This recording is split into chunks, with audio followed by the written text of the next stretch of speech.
चले बिलोकत बन बहुताई।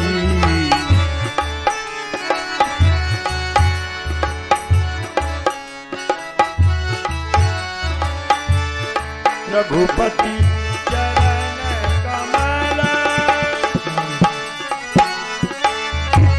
रघुपति चरण कमल सिर नाई, गयऊ गगन आपन गति पाई।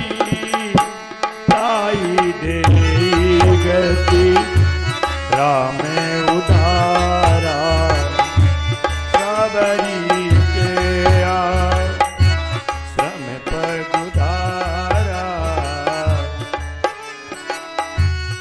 धीरे धीरे प्रभु श्री राम पंपा सरोवर की ओर बढ़ते हैं, जहां भक्तिमती सबरी का स्थान है।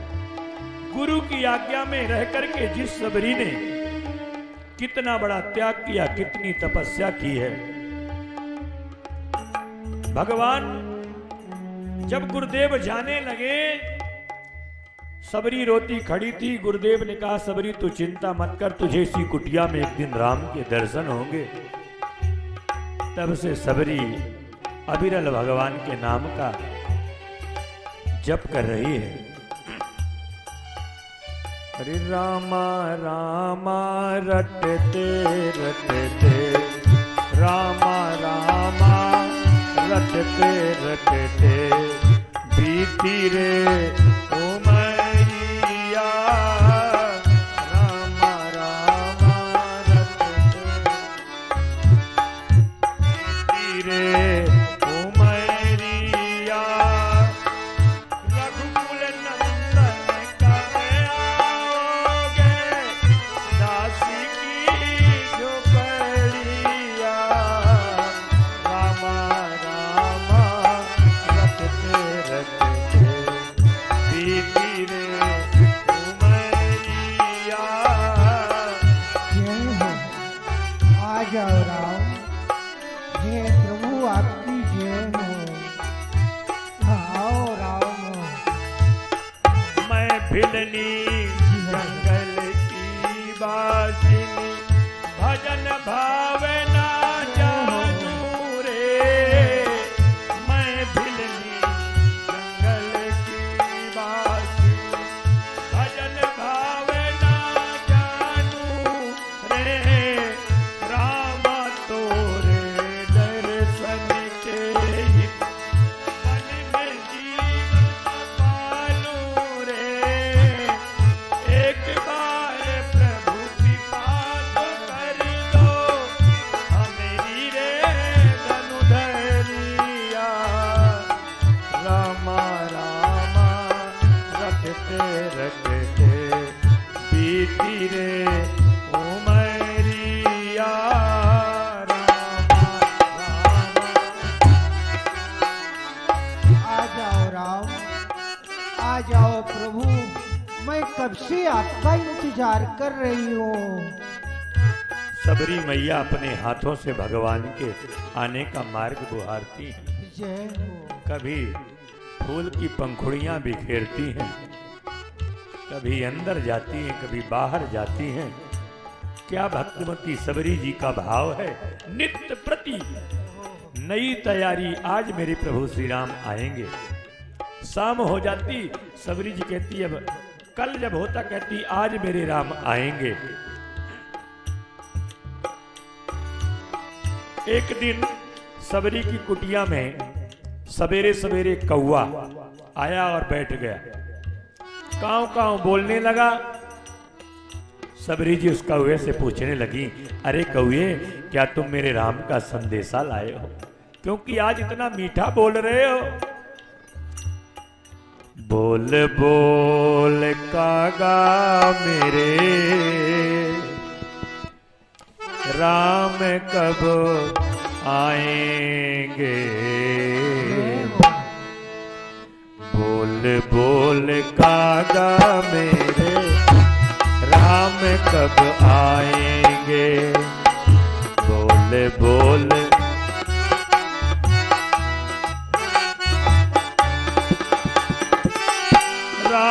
कब आएंगे मेरे राम, कब आएंगे मेरे राम, कब आएंगे।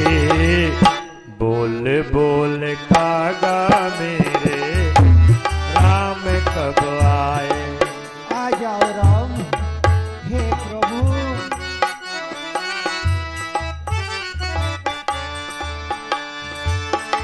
आए नहीं राम, लगाई कहाँ देर रे, चक चक के रखे मैंने टोकनी में बेर। ओ चक चक के रखे मैंने टोकनी में बेर। होगा मन मगन मेरे राम जब खाएंगे। बोल बोल कागा मेरे राम कब।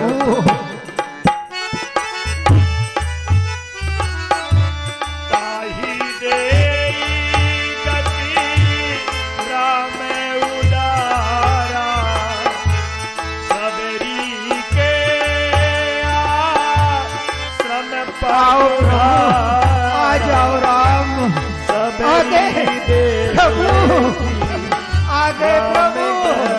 ये हो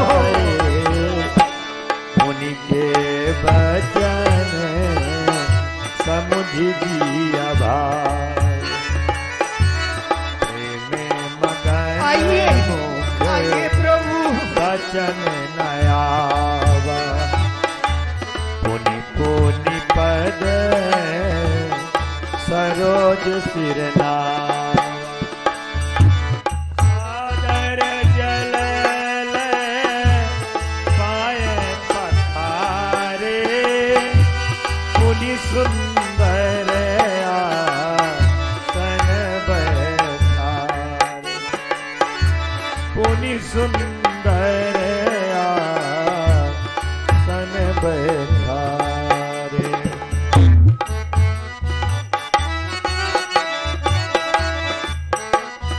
एक स्पर्धक की तरह इंतजार करने वाली सबरी भगवान राम को पाकर के अति प्रसन्न हो जाती है, भगवान के चरणों को पखारती है, सुंदर आरती उतारती हैं। भला सोचो, एक भीलनी सबर जाति की सबरी, भील वंश में उत्पन्न होने के कारण जिसका नाम है भीलनी, जिसके न नाम का पता न गांव का पता, पर धन्य है जिसके कारण भगवान का पता लगता हो, वो साधारण नहीं है। सबरी जब छोटी थी तो सबरी के देखने वाले आए थे, सगाई करने वाले, तो सबरी की मैया सबरी के बालों में तेल डाल करके सबरी के बालों को सुलझा रही थी। सबरी ने पूछा, मैया आज क्या कर रही है? कहा, बेटी तुझे देखने वाले आए हैं, तेरे बालों को सुलझाकर तुझे सुंदर बना रही हूं। बोले क्या होता? कहा तेरा ब्याह होगा। कहा फिर? कहा ससुराल जाएगी। कहा फिर तेरे बच्चे होंगे। कहा फिर बूढ़ी हो जाएगी। सबरी ने कहा फिर मैया? कहा फिर मर जाएगी। कहा फिर तेरा कहीं जन्म होगा। सबरी ने कहा कि करके सगाई मैं बर के संग ब्याही गई, ढर के तरुणाई नार वृद्धा कहाऊंगी, मर के धरूंगी जन्म, जन्म के मरूंगी, फिर लेके शरीर यहाँ केती बार आऊंगी, ससुर रूपी स्वांग से न जोड़ूंगी नाता नया, छोड़ छोड़ माता अब मैं शीश न गुहाऊंगी। और सबरी घर द्वार छोड़ करके मतंग ऋषि के आश्रम में भागती भागती पहुंच गई। और जब मतंग ऋषि के आश्रम में सेवा कर देती, झाड़ू बहारू कर देती रात्रि में, और दिखाई कोई न देता, मतंग ऋषि ने सोचा कि सेवा दिख रही है, सेवक नहीं दिख रहा, कौन है? अरे आज के जमाने में तो सेवक दिखते हैं, सेवा नहीं दिखती। पर एक कौन है जो सेवा दिखाई देती है और सेवक नहीं दिखाई देता? ये तो उत्तम कोट की सेवा है। तब सबरी मिली और मतंग ऋषि ने अपने आश्रम पर आश्रय दिया। तब से सबरी भगवान का नाम जपते जपते आज भगवान का साक्षात्कार कर लेती है। भगवान की कृपा किसके ऊपर बरस जाए। हमारे प्रभु सबरी के यहाँ मेहमान बने हैं और जब सबरी देखी राम गृह आए, इसके कई भाव हैं। एक भाव में तो यह है कि सबरी देखती कि राम जी मेरे घर आ गए। दूसरा भाव यह है कि सबरी को देख करके प्रभु श्री राम को ऐसा लगा जैसे मैं अपने घर पहुंच गया हूं, अयोध्या पहुंच गया। और इतने प्रसन्न हो गए। जब व्यक्ति स्वस्थ चित्त होता है, भूख तभी सताती है। आज भगवान श्री राम के अंदर क्षुधा व्याप्त हो गई और सबरी मैया से कुछ खाने के लिए आग्रह करते हैं कि हे मां कुछ खाने को दो। मैया, मैं निरंतर दिनों से रास्ता चलते आ रहा हूँ, रास्ते में मुझे कुछ भी खाने के लिए नहीं मिला। अगर आपके पास में हो तो मुझे दीजिए। हे दयालु, आप तो जानते हैं ना मैं गरीब हूँ। हे नारायण, हमारे पास में कुछ है ही नहीं, मैं आपको क्या दूं? हाँ प्रभु है। मैं जब जब जंगल जाती थी, जो भी मुझे बेर के वृक्ष मिलते थे, मैं चीख चीख कर जो मीठे थे मैं अपने पास रखती थी। एक ना एक दिन आप आएंगे, वही बेर मैं रखी हूँ। आपकी इच्छा हो तो मैं लेकर के आऊं। मैया, आप उन्हीं को लाइए। कितना ऊंचा भाव है। सबरी जी चीख चीख स्वाद ले ले करके बैर को रखती थी। ये भाव ये था कहीं बैर खट्टे तो नहीं है, मेरे प्रभु का स्वाद बिगड़ जाए। मीठे मीठे बैर रखती थी, खट्टे खट्टे फेंक देती थी। जब आप लोगों की साधना भी सबरी की ऊंचाई में पहुंच जाए तो आप भी उसका स्वाद ले सकते हो, पर अभी मत लेना, क्योंकि अभी हमारे जीवन की खिचड़ी नहीं पकी है।